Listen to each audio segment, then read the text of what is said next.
capítulo 5, versos 12 a 42.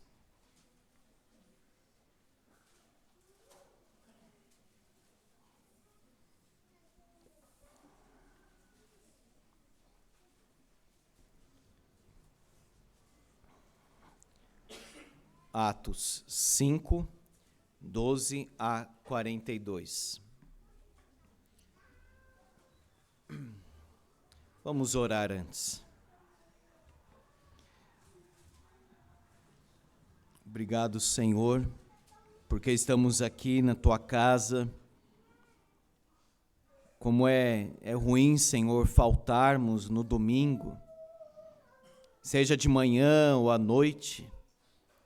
Sentimos falta da Tua casa, sentimos falta da comunhão dos irmãos, sentimos falta, Deus, de adorarmos como povo do Senhor, porque assim o Senhor ordenou na Tua palavra.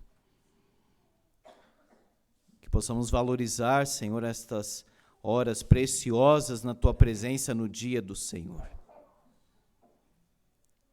Ó Deus, fala conosco através da Tua palavra santa, poderosa, bendita e suficiente.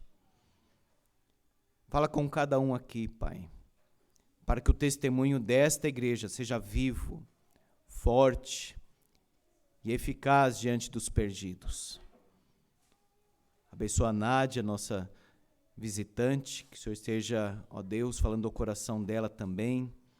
Os outros visitantes que não são pela primeira vez, que o Senhor esteja abençoando, ó Pai, nossa irmã Janaína, o Rafael, esteja abençoando grandemente essas vidas, protegendo, cuidando e direcionando de acordo com a Tua santa vontade. Fala conosco, através do Teu Santo Espírito, em nome de Jesus. Amém. Atos 5, 12. Muitos sinais e prodígios eram feitos entre o povo pelas mãos dos apóstolos. E costumavam todos reunir-se de comum acordo no pórtico de Salomão. Mas os restantes, ninguém ousava juntar-se a eles, porém o povo lhes tributava grande admiração. Crescia mais e mais a multidão de crentes, tanto homens como mulheres agregados ao Senhor, a ponto de levarem os enfermos até pelas ruas e os colocarem sobre leitos e macas, para que, ao passar Pedro, ao menos a sua sombra se projetasse em alguns deles. Afluía também muita gente das cidades vizinhas a Jerusalém, levando doentes e atormentados de espíritos imundos, e todos eram curados. Levantando-se, porém, o sumo sacerdote, e todos os que estavam com ele, isto é, a seita dos saduceus, tomaram-se de inveja. Prenderam os apóstolos e os recolheram à prisão pública. Mas de noite, o anjo do Senhor abriu as portas do cárcere e, conduzindo-os para fora, lhes disse: Ide, e apresentando-vos no templo, dizei ao povo todas as palavras desta vida. Tendo ouvido isto, logo ao romper do dia, entraram no templo e ensinavam. Chegando, porém, o sumo sacerdote e os que com ele estavam, convocaram o sinédrio e todo o senado dos filhos de Israel, e mandaram buscá-los no cárcere. Mas os guardas, indo, não os acharam no cárcere, e tendo voltado, relataram, dizendo: Achamos o cárcere fechado com toda a segurança, e as sentinelas dos seus postos junto às portas, mas, abrindo-as, a ninguém encontramos dentro. Quando o capitão do templo e os principais sacerdotes ouviram estas informações, ficaram perplexos a respeito deles e do que viria a ser isto. Nesse ínterim, alguém chegou e lhes comunicou: Eis que os homens que recolhestes no cárcere estão no templo ensinando o povo. Nisto, indo o capitão e os guardas, os trouxeram sem violência, porque temiam ser apedrejados pelo povo. Trouxeram-nos, apresentando-os ao sinédrio, e o sumo sacerdote interrogou-os, dizendo: Expressamente vos ordenamos que não ensinasseis nesse nome. Contudo, encheste Jerusalém de vossa doutrina, e quereis lançar sobre nós o sangue desse homem. Então Pedro e os demais apóstolos afirmaram: Antes importa obedecer a Deus do que aos homens. O Deus de nossos pais ressuscitou a Jesus, a quem vós matastes, pendurando-o num madeiro. Deus, porém, com a sua destra, o exaltou a príncipe e salvador, a fim de conceder a Israel o arrependimento e a remissão de pecados. Ora, nós somos testemunhas destes fatos, e bem assim o Espírito Santo, que Deus outorgou aos que lhe obedecem. Eles, porém, ouvindo, se enfureceram e queriam matá-los.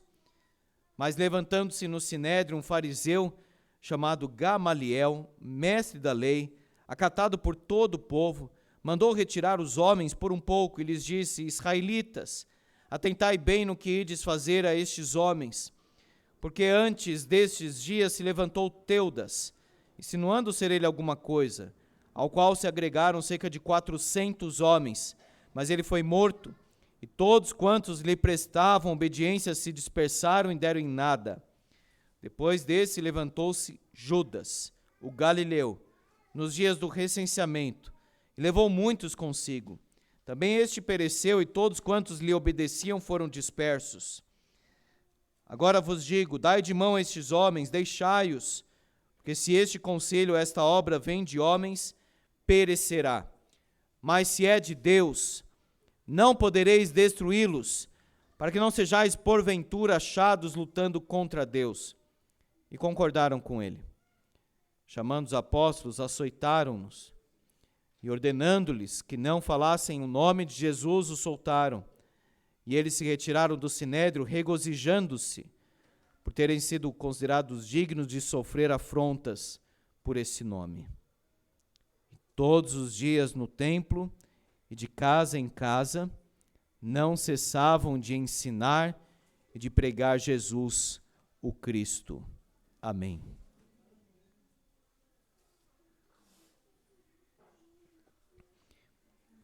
O missionário Henrique Machado falou algo muito interessante quando esteve aqui conosco.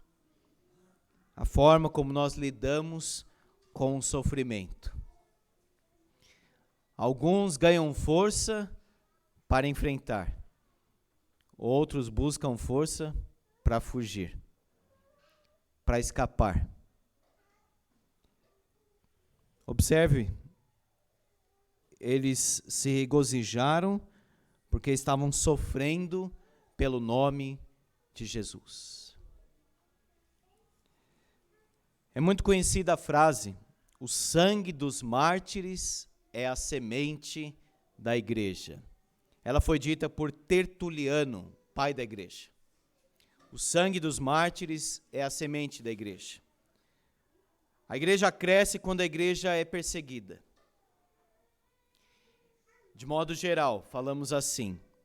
E particularmente, eu posso olhar para a minha vida e você para a sua, e nós observamos que por vezes nós buscamos mais a Deus no aperto, na dificuldade, na luta, quando nós temos que definir a nossa fé diante do mundo. A igreja jamais será destruída porque ela é do Senhor Jesus. Jesus é o Senhor da igreja, Jesus é o cabeça da igreja. E essas lutas aqui, meus irmãos, fortalecem a igreja. Nós vamos falar hoje sobre testemunho. Deus disse lá em Isaías: vós sois as minhas testemunhas. A igreja aqui está testemunhando. Nós temos aqui, meus irmãos, o testemunho fiel de uma igreja viva. E diante desse tema, 3 perguntas. O que a igreja evidencia quando ela testemunha? Segunda pergunta. O que a igreja enfrenta quando testemunha? E por último, 4, aliás, o que a igreja proclama no seu testemunho e o que a igreja precisa para testemunhar? Eu quero ser uma testemunha de Jesus. Primeira coisa, poder de Deus. Não começa com um conhecimento teológico ou um conhecimento dos fatos da Escritura. Começa falando aqui de testemunho através do poder de Deus. Nós conhecemos sobre Deus ou nós conhecemos o próprio Deus vivo? Nós conhecemos o que a Bíblia narra assim, sobre Jesus ou nós temos um relacionamento com Ele? A igreja aqui demonstra poder, você vê no versículo 12, eles estão demonstrando o poder de Deus. Jesus disse para os saduceus: vocês erram, porque não conhecem o poder de Deus, nem as Escrituras. Veja que as duas coisas estão associadas. Poder de Deus e Escritura de Deus. Não tem poder sem a Escritura. E somente a Escritura é insuficiente, porque se nós não orarmos, a própria Escritura não será um livro vivo no nosso coração. Poderemos falar sobre Deus, sobre a Bíblia, sobre a igreja, mas não como quem vive. Segundo, o que nós evidenciamos? Unidade. Olha o 12b. Costumavam todos reunir-se de comum acordo no pórtico de Salomão. Satanás não quer o progresso da igreja, não quer o crescimento da igreja, não quer o testemunho da igreja, então ele gera contendas dentro da igreja.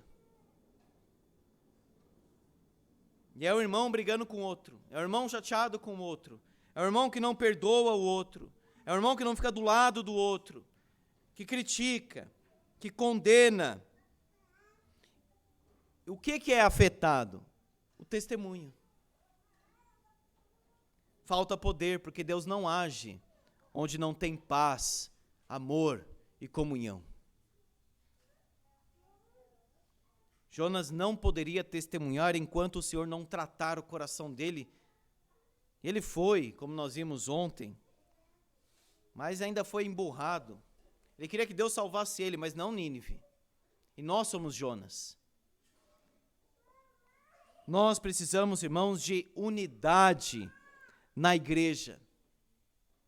E sabe por que falta às vezes? Por causa do nosso orgulho. A Bíblia chama para perdoar. A Bíblia ordena o amor, a renúncia, unidade. Unidade na igreja, unidade no lar, unidade na família. Se quebrar a unidade da igreja, quebrou o testemunho da igreja.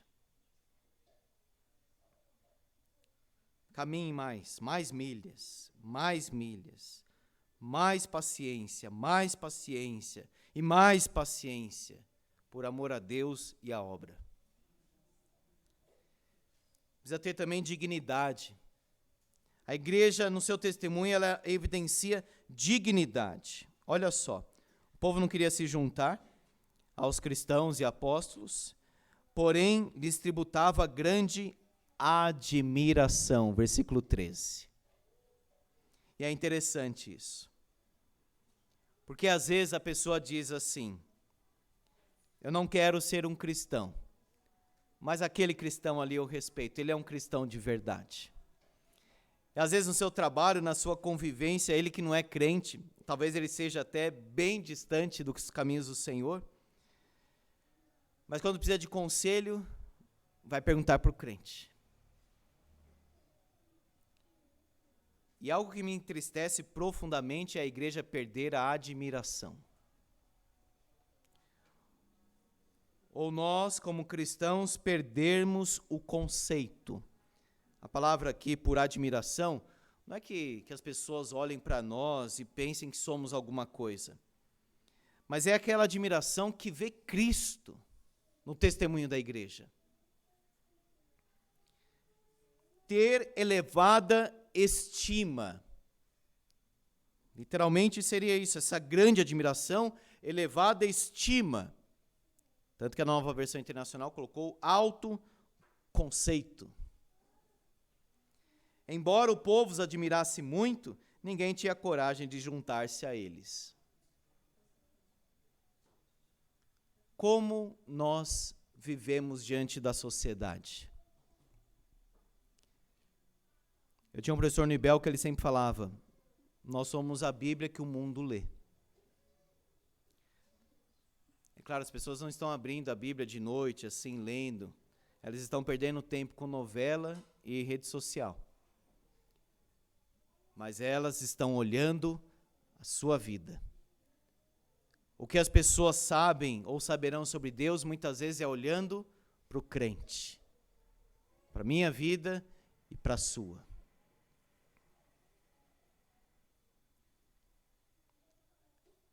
A igreja evidencia crescimento saudável. Olha o versículo 14, irmãos. Crescia mais e mais a multidão de crentes. Portanto, crescimento constante, mais e mais. A igreja precisa caminhar. A igreja precisa lançar-se aos desafios. Crescer mais. Evangelizar mais.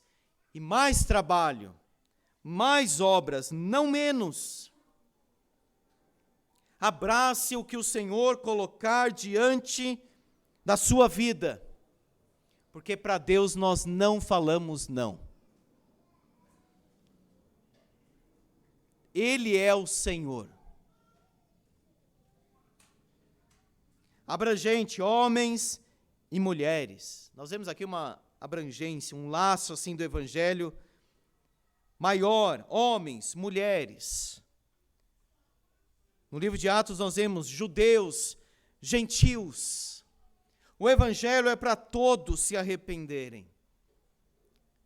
Agora observe que o crescimento é espiritual, agregados ao Senhor, versículo 14. Não é ligado a alguém, ligado ao homem, não, agregados ao Senhor. Eles amam Jesus Cristo, eles vivem Jesus Cristo, eles pregam Jesus Cristo. Agregados ao Senhor, ou seja, é conversão verdadeira. A igreja também no seu testemunho evidencia expansão missionária, poder, unidade, dignidade, crescimento saudável, expansão missionária, versículo 15 e 16. Muitos levavam enfermos, procuravam os cristãos, os apóstolos, muita gente das cidades vizinhas a Jerusalém. Olha o impacto da igreja.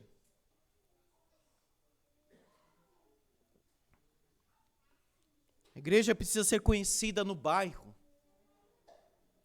O crente precisa ser conhecido como cristão onde ele estiver. As pessoas precisam ver a luz, como nós ouvimos esse cântico belíssimo do coral. Expansão missionária. Precisamos olhar para fora, irmãos. O reino de Deus é um só. Crescer. Pela graça de Deus, teremos um ponto de pregação no Bosque Maia, ali naquela região. Precisamos crescer mais. E que as nossas casas também sejam centros de expansão missionária do Evangelho. A igreja não pode parar porque estamos vivendo os últimos dias já. O que resta, irmãos, desse mundo é a igreja só. Você está vendo ao redor, está tudo desmoronando, só resta a igreja. Portanto, a igreja precisa ter unidade, poder, crescimento para testemunhar. Existe algo infinitamente maior do que a nossa vida, do que o nosso coraçãozinho, que nós nos preocupamos tanto às vezes. Tem algo muito maior que é o reino de Deus, irmãos. Precisamos alargar as nossas mentes, os nossos pensamentos para o reino de Deus, expansão missionária. Vamos ver o que nós enfrentamos agora quando nós testemunhamos. Primeiro, inveja. Nasce do nada, nasce do além, inveja. Tomaram-se de inveja. Eles eram conhecidos por ciúmes, inveja. Obra da carne, inveja. Muitos estavam se entregando a Cristo. A igreja estava crescendo. Inveja. Ao invés de brotar gratidão, ou eles mesmos entregarem o coração a Cristo, não, nasce no coração deles inveja. Agora observe aí no texto, é muito claro isso. Muitas pessoas estão sendo curadas aqui, mas o sinal, às vezes, mesmo colocando um sinal diante de um coração duro, esse coração não converte. Eles estão ouvindo Pedro, Pedro está fazendo milagres e sinais, e eles não se entregam a Cristo. O coração endurecido vê os sinais, mas não se entrega. E aqui, uma pergunta. Quantas coisas já não vimos Deus fazer? E mesmo assim, ou ainda assim, não entregamos totalmente a nossa vida para Ele. Deus quer tudo. Deus quer a sua vida completamente. Deus quer o seu corpo, o seu espírito, a sua vida, 24 horas, você totalmente do Senhor. Inveja. Segundo, perseguição. Eles são presos, mas não estavam fazendo a obra, é justamente porque estavam fazendo que eles são presos. Se por um lado a igreja está sendo aqui agora perseguida, caluniada, sofre a inveja, Deus está com a igreja. Bem enfatizado pelo presbítero, agindo Deus, ele diz, agindo eu, quem impedirá? Sempre se levantou contra a igreja cresceu e a igreja perseverou. Às vezes era um grupo que se tornou tão pequeno, mas continuava e continuava e continuava.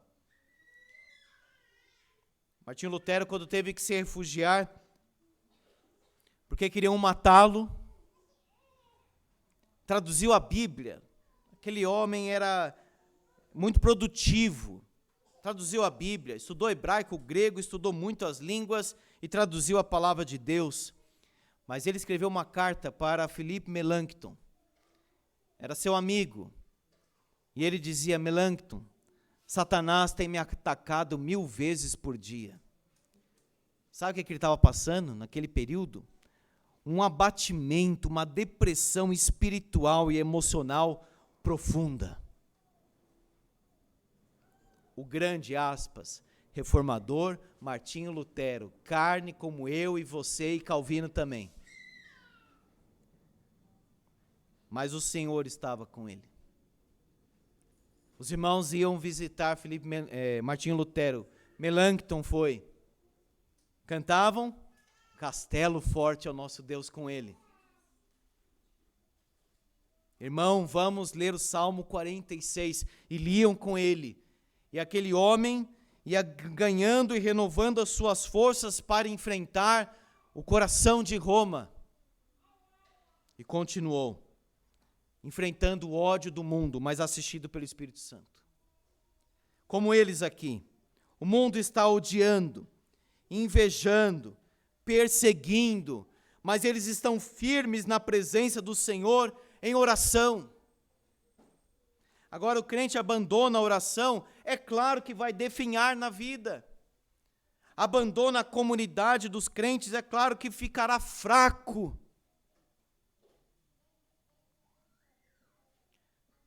Amados, eles são ameaçados.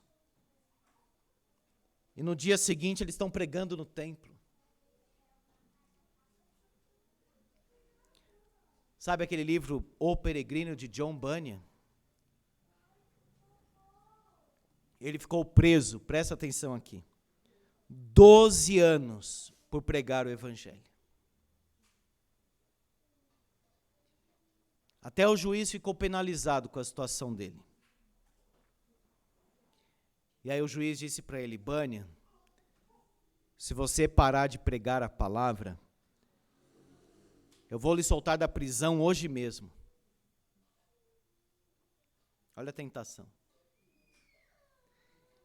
Porque eu sei que você tem 5 filhos, pequenos em casa, e um deles é cego. Eles precisam de você. Bânia respondeu, aquele homem de Deus: Senhor, falando para o juiz, né? Eu preciso estar com meus filhos e com a minha esposa, mas parar de pregar é impossível para mim. Se o Senhor me deixar sair hoje, amanhã eu estarei pregando. Ninguém para um homem de Deus. Ninguém para uma mulher de Deus. Um servo de Deus não entra num modo assim, servo de Deus. Ele é um servo de Deus.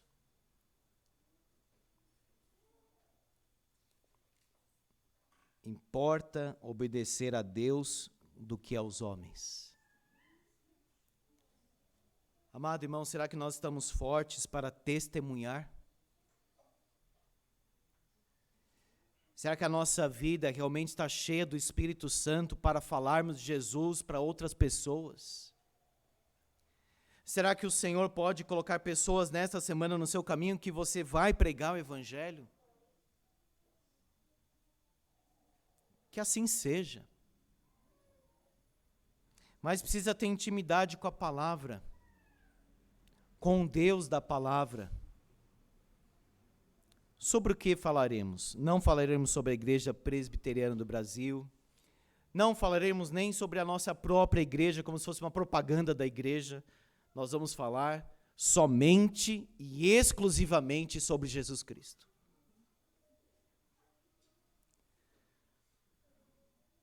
O Deus de nossos pais, a morte e ressurreição de Jesus Cristo, versículo 30.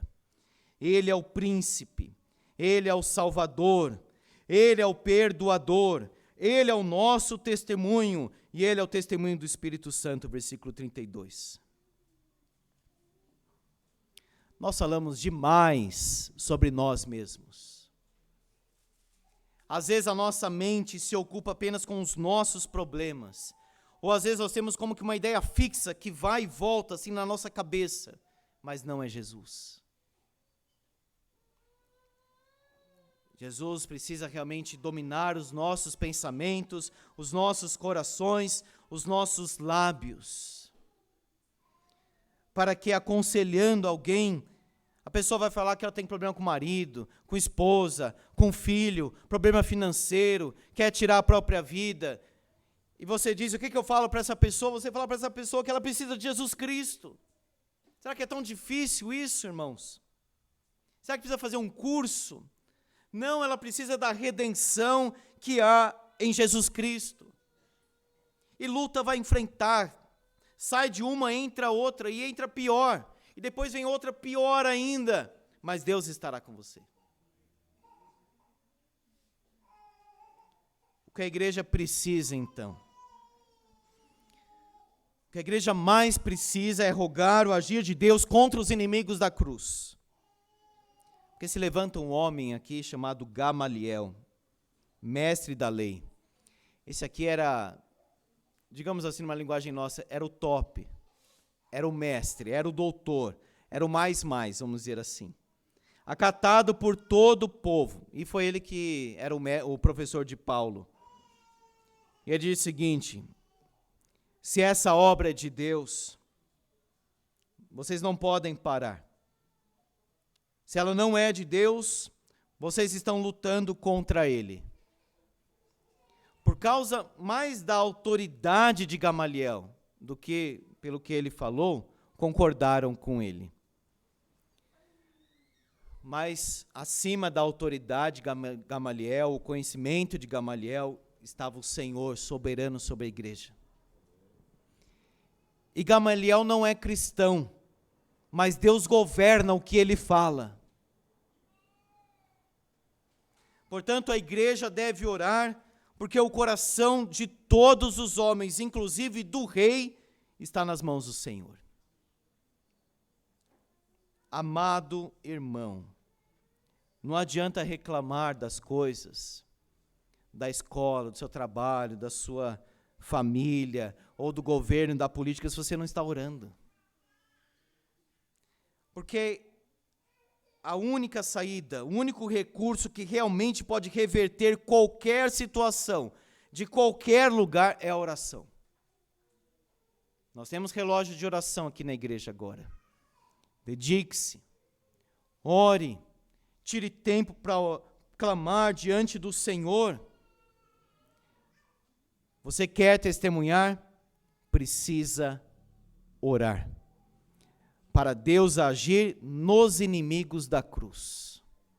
É sempre luta. Vai evangelizar na escola? Luta. Vai evangelizar na polícia militar? Luta. Quer fechar a porta aqui, quer fechar a porta ali. É um que tombou, é outro que tombou. E agora? É sempre assim. Vai fazer trabalho na igreja? É luta.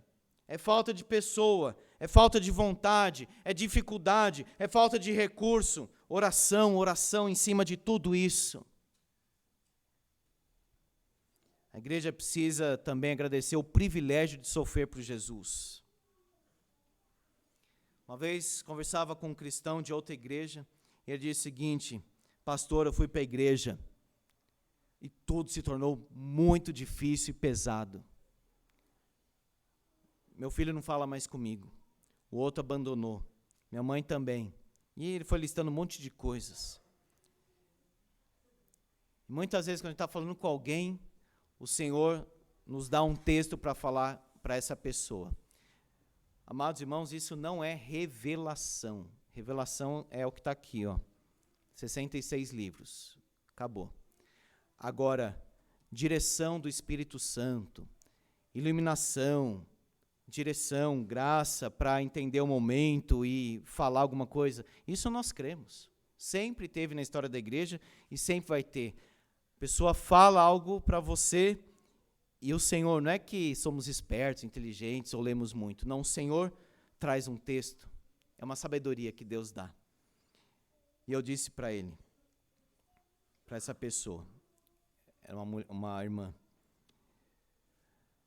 aquele que ama seu pai, sua mãe, seu filho, qualquer pessoa, qualquer coisa, mais do que a mim, não é digno de mim.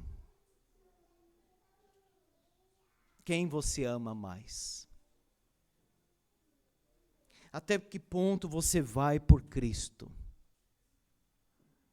A medida, irmãos, do nosso sacrifício revela a medida do nosso amor por Ele. Por isso que Davi disse, não oferecerei ao meu Deus sacrifícios que não me custem nada.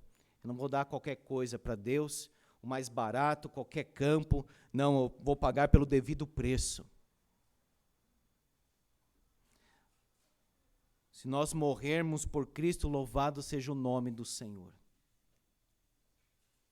E se nós não estamos cansados de trabalhar por Cristo, que o Senhor nos dê mais trabalho para cansar.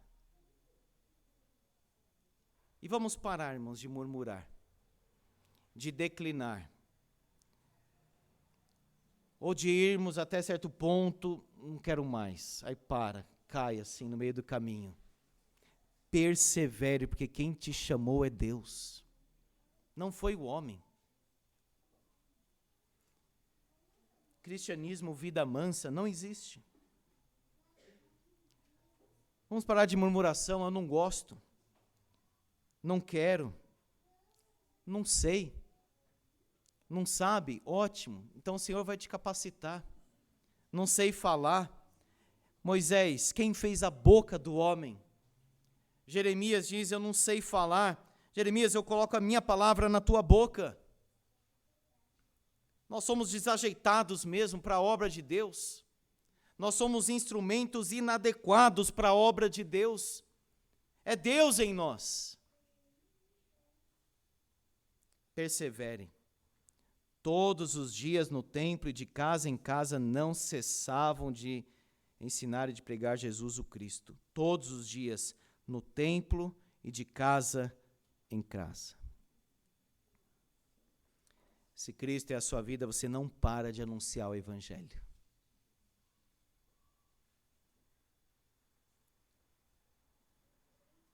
Nós vemos muitas pessoas empolgadas demais com o time de futebol, poucas empolgadas com Jesus e a obra.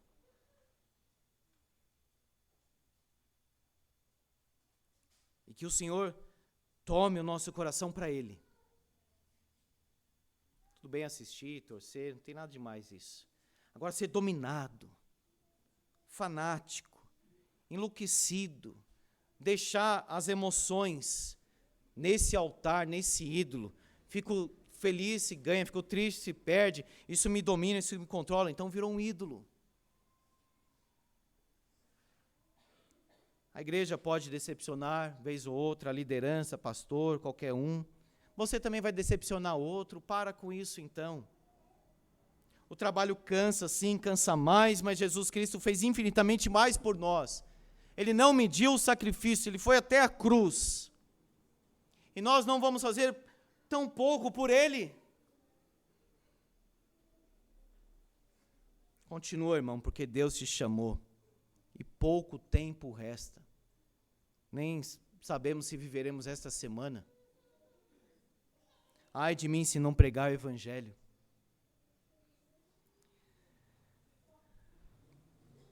Para terminar, 3 coisas.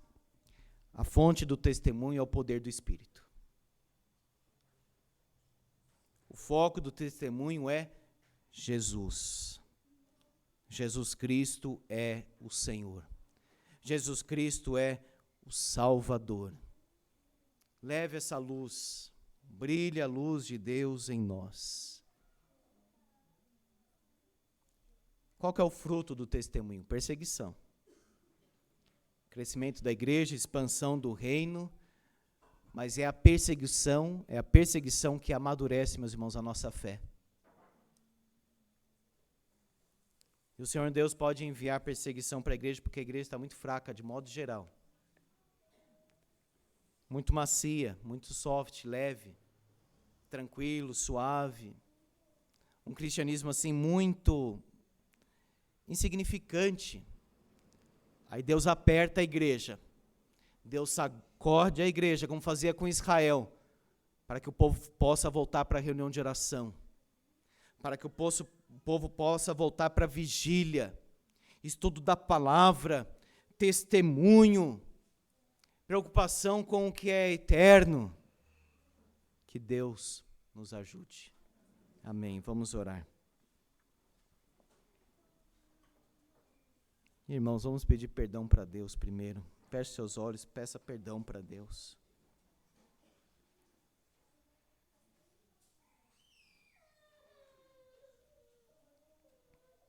Ó Deus, onde está, Senhor, o nosso testemunho? Pessoas passam e passam na nossa vida muitas vezes e não ouviram de Jesus ainda. Muitas vezes passamos o dia e os pensamentos, ó Pai, foram tão variados, mas não teve um momento sequer que paramos para meditar na glória do Teu Filho Jesus Cristo, Senhor. Não permita, Pai, que o mundo domine a nossa mente. Como o nosso mestre disse, as preocupações desta vida, as coisas da vida. Tem misericórdia de nós, ó Deus. Obrigado pelo testemunho dos apóstolos, os pais da igreja, os irmãos reformadores, os pré-reformadores, os irmãos puritanos, os irmãos moravianos, os irmãos que fizeram a obra missionária em tantos lugares deste mundo.